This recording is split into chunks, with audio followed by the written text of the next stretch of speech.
ये आफते जान हुई, जिसे अमृत समझाता है विष समान हुई। धोखा हुआ, कपट हुआ, छल हुआ, और मेरे लिए इस आपस से निकलना सख्त मुश्किल हुआ। सांप के मुंह में से सुंदर निकले तो कोड़ी, उगले तो कलंकी। अगर उसे छोड़ू तो निदा में रखूं तो शामत। जब से उस मनुष्य को चुरा कर लाया, न रात पर सोया और न पेट भर खाया। जहां तो उसके बिरहे में जगता रहा, और जहां उसकी जली कपटी बातों को सुनकर रोता रहा, और भीतर ही भीतर चलता रहा। रेहे सहे को हनुमान जला गया, और मेरा दिल बुरी तरह से घायल कर गया। अगर उस एक साधारण से आदमी की इतना साहस है, तो उसकी सेना का क्या हाल होगा।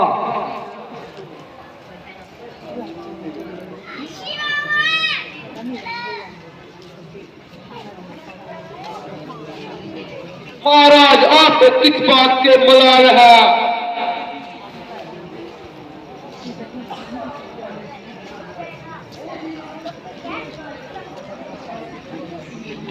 मेरे वजीर अबतवजीर, मेरा मन जिस कारण से दुखी है, वह आप सबको पूर्णता बतीत है। जब से हनुमान सबकी आंखों में धूल चौक गया है, और कई वीरों का बदकर खुद को साफ निकाल गया है, तब से मेरे हृदय को बड़ा क्लेश है, और यही प्रेषण बार बार दफरेश है। जिसकी दूत की इस प्रकार शक्ति है, तो इसका मतलब उसके वहां इस प्रकार की सेना और भी बहुत तेरी है। किंतु मुझे हैरानी है कि तुम जैसा शूरवीरों के होते हुए एक साधारण आदमी इस प्रकार निकल जाए। धिक्कार है तुम लोगों की वीरता पर, धिक्कार है।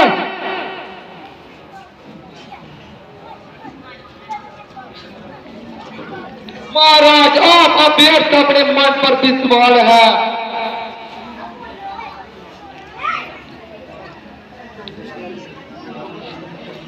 पिताजी, जब तक मेघनाथ इस संसार में मौजूद है, आपको किसी प्रकार की चिंता करना बिल्कुल बेवजूद है। मैं वही मेघनाथ हूँ जिसका हनुमान एक फटका न सह सका, और मेरे सामने बिल्कुल दम न मार सका। उसे तो मैं बिल्कुल मामूली सा इंसान समझता हूँ। ज्यादातर भागने के पीछे भागना अपमान समझता हूँ। जो कुछ हो गया उसका जिक्र क्या करना है, और आगे की तकरीब के बारे में सोचना है। परंतु अभी तो मुझे कोई गम नहीं, क्योंकि आज तक मेरे शूरवीरों से मुकाबला करना किसी के दम में नहीं। बिना मुकाबला लंका के शूरवीरों को हराना किसी में दम नहीं। चारों दिशाओं में दमका है जिसका, चारों दिशाओं में दमका है जिसका, साधु संत देवताओं में खोप है जिसका। मेरे शूरवीरों के आते उनका पसीना छूट जाए, नाम सुन के रावण बह घबरा जाए।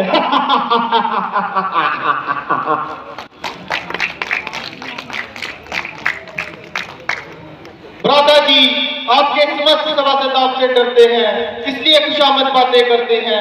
अग्नि तथा शत्रु को तुच्छ समझना कहाँ की अक्लमंदी है। मेरी केवल आपसे बार बार यही उम्मीद है, जितनी जल्दी हो सके इस बला को अपने गले से डाले, और कुल को इस आने वाली बर्बादी से बचा ले। जिसका सबसे सुगम उपाय यही है कि सीता जी को रामचंद्र जी के पास पहुंचा दे, और शत्रु के बदले उनको अपना मित्र बना ले। हनुमान को आपने न केवल अपनी आंखों से फरमाया है, बल्कि उसकी शक्ति को भी आजमाया है। जिसके एक दूत की ये नशा है, उससे सामना करने में प्रत्यक्ष दुर्दशा है। फिर ना जाने इन ब्राह्मण के मन में क्या बचा है।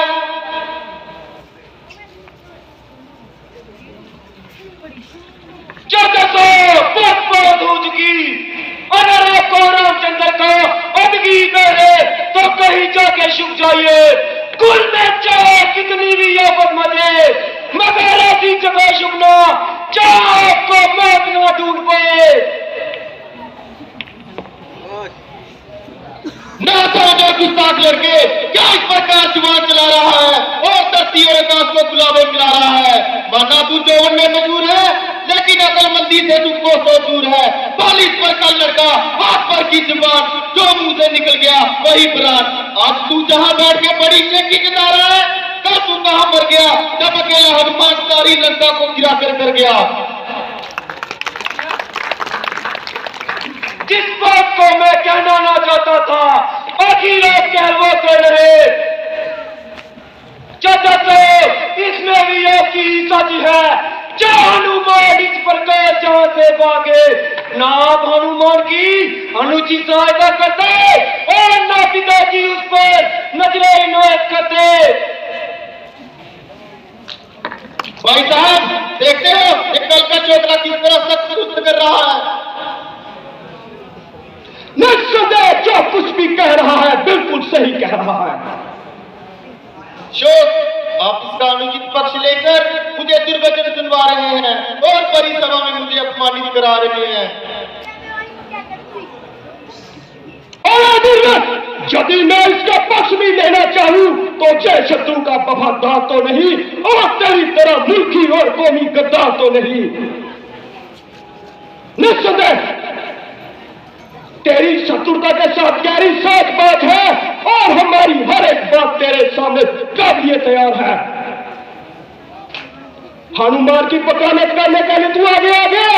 जब मैंने उसका वध करना चाहा तो फट बीच में आ गया। अगर इसने उसके विरुद्ध सलाह दी युद्ध करने की तो तू उसके सिर चढ़ गया। अगर जहां कोई भी उसके विरुद्ध बोले तो तू चट उसकी बात को पड़ो ले। हैरानी तो मुझे यह है कि तूने मुझसे क्या शत्रुता समाई है जो बेगैरत मेरा नक्शा पलट करने की मन में समाई है। महाराज, ये आपकी भूल है। मेरे समर्थ में ऐसा ख्याल रखना बिल्कुल फजूल है।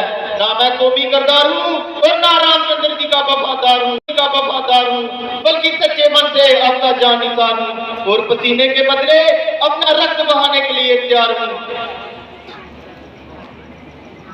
किंतु आने वाली बर्बादी को लेकर थोड़ा अविष्कार हूँ। एक स्त्री वो भी पराई, फिर न जाने किस बात की लड़ाई।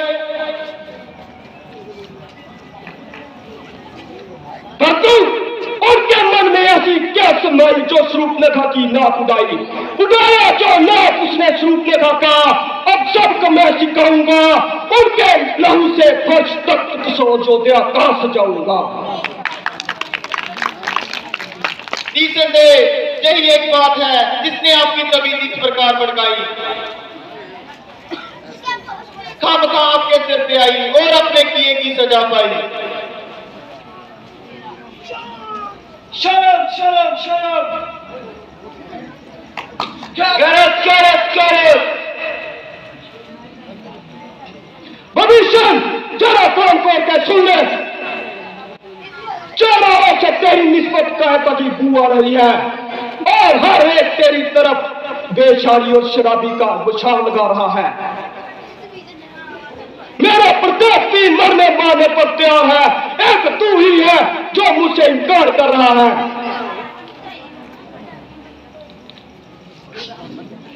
इससे स्पष्ट कर पता है कि शत्रु का तू वफादार है, अलग अच्छे का मकार है, गिरदार है, तेरी जिंदगी पर डर है।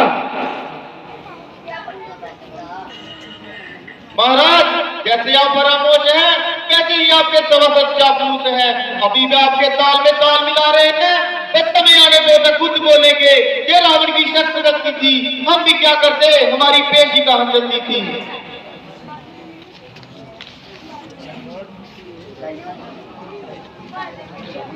और अब बेखुदा मरकर भविष्य दूसरी वक्त जहां से काबुल हो जा और मेरी नजरों से दूर हो जा।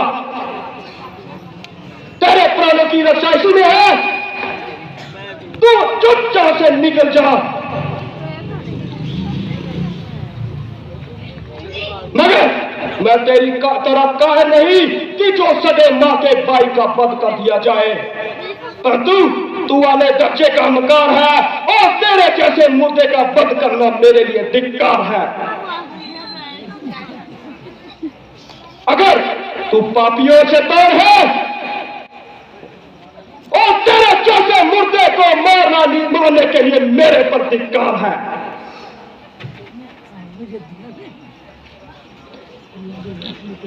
बेहतर है चला जाओ और मेरी नजरों से दूर हो जा, और पूरी उम्र मुझे मुंह मत दिखाना। क्षमा कीजिए महाराज, क्षमा कीजिए। अभी निकल जाओ सिपाहियों, इस पे कोई नजरअंदाज न किया जाए और इसे मेरी सीमा से बाहर निकाल दिया जाए। शोक, मेरी शुभकामनाओं का मुझे यही नतीजा मिलना था और परिसभा में मुझे यूं ही जलील होकर निकलना था। अच्छा भाई, मेरा अंतिम नमस्कार है।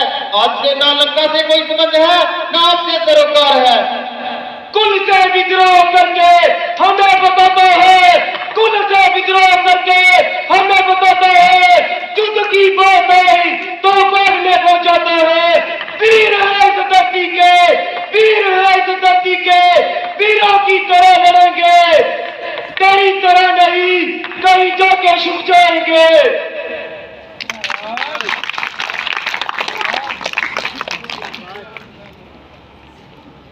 सिपाहियों, इसे तुरंत मेरी सीमा से बाहर कर दिया जाए।